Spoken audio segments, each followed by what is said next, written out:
In terms of human health, the Trump administration, and especially the Trump administration's EPA, has done some really horrible things for the American public. They have basically tried to roll back any rule that would help keep our air cleaner, our water cleaner, our soil cleaner, our cars more fuel efficient. They're trying to destroy everything. But what they've done right now is quite possibly one of the worst things to so far come out of this administration. They have decided that they're going to allow asbestos back into the manufacturing process here in the United States. And I know there's still several industries that actually use asbestos in their manufacturing. Asbestos is in products that we use every single day without even realizing it. But this EPA under this administration wants even more asbestos. Companies are begging them. They want more asbestos. We can't have enough of this stuff. Here's what's happened. June 1st, the EPA came out with a new rule that was going to allow them to reevaluate how they evaluate toxic chemicals here in the United States. And asbestos, even though it's not a chemical, it is a fiber, falls under that category.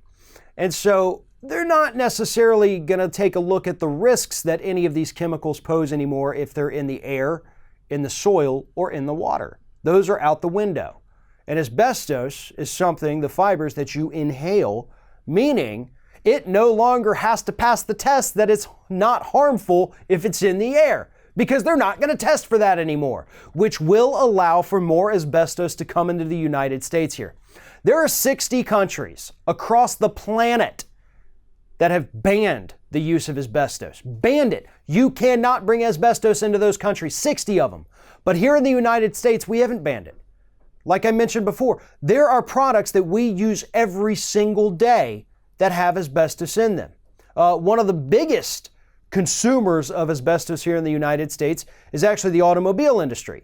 Nearly every single part of your car has some kind of asbestos in it, especially the brakes. Brake pads horribly filled with asbestos, which means that the people in the factories who manufacture those brake pads are inhaling asbestos. Those people, a lot of them, will end up developing lung cancer such as mesothelioma.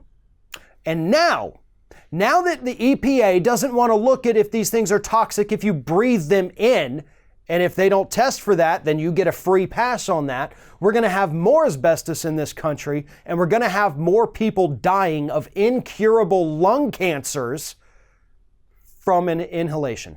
That's what's happening. That is what this administration is pushing for right now. This was one of Scott Pruitt's last efforts at the EPA before he resigned in disgrace. And Andrew Wheeler, the guy who's now running the EPA, the former coal lobbyist, is 100% on board with this. Why? Because it's what corporations want. They don't care how many more people die from mesothelioma. In fact, there's actually these old asbestos industry documents where one of the executives said, well, hey, if you've lived a good life working with asbestos, why not die from asbestos? That is what their own internal documents said. They knew it was deadly, dating all the way back to the late 1800s. In fact, you want to go even more historical, there were actually reports back from ancient Greece where they worked with asbestos, and they happened to notice that people who worked with asbestos a lot seemed to die from these lung infections. They didn't know what it was back then, but they knew that there was a link between asbestos and lung problems. It was confirmed back in the late 1800s. The industry knew about it back then.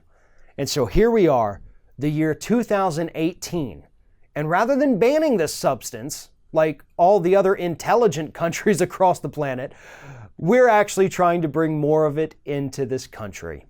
We're moving backwards while everybody else moves forwards, and it is 100% to benefit corporations who don't give a damn about human life here in the United States.